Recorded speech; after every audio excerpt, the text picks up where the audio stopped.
Hi guys, my name is David Valadares, and this was my my presentation on Nintendo versus emulation. Here's my outline. This paper will take a look at Nintendo's ongoing battle against emulation by taking a look at the court case Nintendo versus Tropic Haze, where Nintendo sued the creators of a Nintendo Switch emulator called Yuzu. An emulator is a digital process that aims at simulating either specific software applications or hardware architectures. This is an issue because these lawsuits by Nintendo are preventing video game preservation across the board. I have always been a Nintendo fan ever since I was 6 years old, and have dedicated my YouTube channel to making Nintendo content, and I've received over 2,500 subscribers from it. One of my favorite games as a kid was Tomodachi Life on the Nintendo 3DS. I have been waiting for a sequel on the Nintendo Switch, and after 11 years, it was finally announced. During the time between 2014 and 2025, the 3DS game had been discontinued and is only available through the used market for over $100.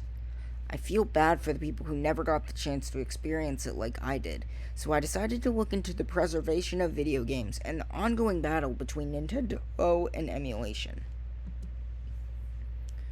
Did Nintendo really have the legal obligation to issue the lawsuit? And were the actions Nintendo took justified ethically? How did these takedowns impact video game preservation in the broader picture? These were the research questions I asked when conducting my research. Overall, I'm a bit split on whether the lawsuits were ethical or not. On one hand, Nintendo has the right to protect their individual properties, but on the other hand, if they are not producing the games anymore, there should not be a problem with emulating games. As for how it impacts video game preservation, the takedown of the Yuzu emulator specifically did not impact preservation, as the games being emulated are still being produced and are readily available. Nintendo did legally have the right to take down Yuzu. According to court documents, Yuzu bypassed the encryptions on Nintendo Switch ROMs to prevent pirating, which goes against the DMCA, making Yuzu guilty in this court case. Ethically, Nintendo's actions were also justified, as the court documents state that Yuzu used pre-release, pirated versions of Switch games to ensure that they would run properly on release, which ended up costing Nintendo millions of dollars. Although emulation is not illegal alone, the distribution of pirated ROMs and the decryption of copyright measures is illegal. While Nintendo had the legal and ethical right to issue these takedowns, the blame should not have been placed on Yuzu, as Yuzu was not providing the pirated ROMs.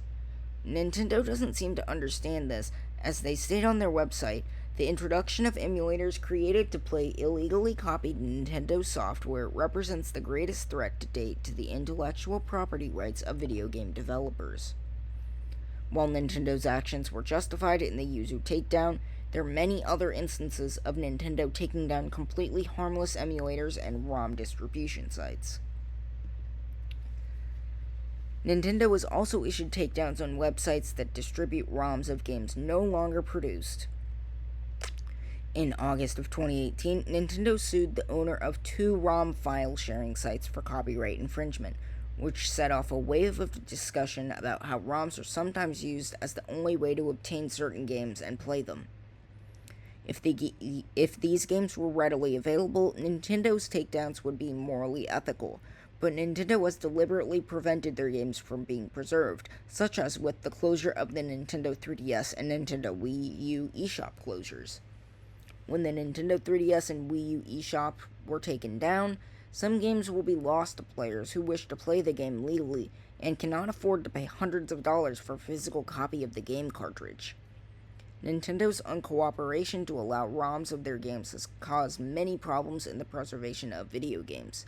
The simple fact is that the same strictures that marginalize, criminalize, and technologically guard against both the individual and industrial scale copying that is unilaterally and uncomplicatedly designated as software piracy by the game industry similarly limit, in principle at least, the scope and actions of games archives and museum collections. I believe it is appropriate to say that the Nintendo vs. Tropic takedown was ethical. While the emulator was not directly distributing the ROMs, they were allowing illegal copies of games to be played by decrypting piracy precautions that were protected by Congress. While Nintendo could have done some things differently, they were lawfully justified. As for the other ROM sites, those takedowns are a bit more debatable considering Nintendo was not losing money from people downloading games that are no longer produced.